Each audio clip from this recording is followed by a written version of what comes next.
Now, the second question is, Muslim men are allowed to marry 4 or 5 times, I think. Now, the second question is, Muslim men are allowed to marry 4 or 5 times, I think, and they don't require their wife's permission, the first wife's permission to marry, and they don't require their wife's permission, the first wife's permission to marry.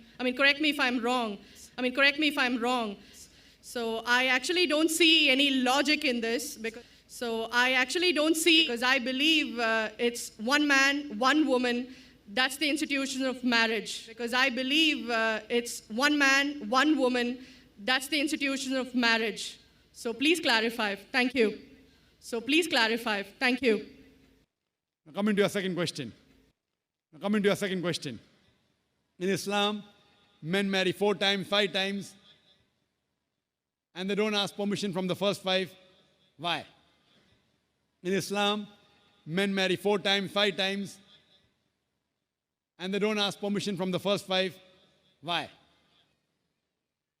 As far as polygyny is concerned, a man having more than one wife,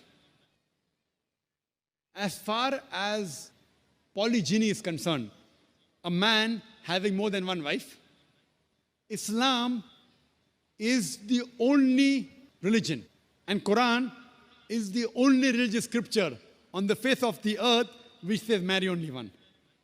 Islam is the only religion, and Quran is the only religious scripture on the face of the earth which says marry only one.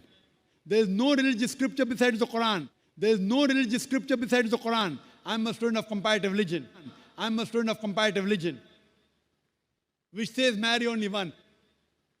There is no verse in the Bible, no verse in the Bhagavad Gita, no verse in the Veda which says marry only one except the Quran. There is no verse in the Bible, no verse in the Bhagavad Gita, no verse in the Veda which says marry only one except the Quran.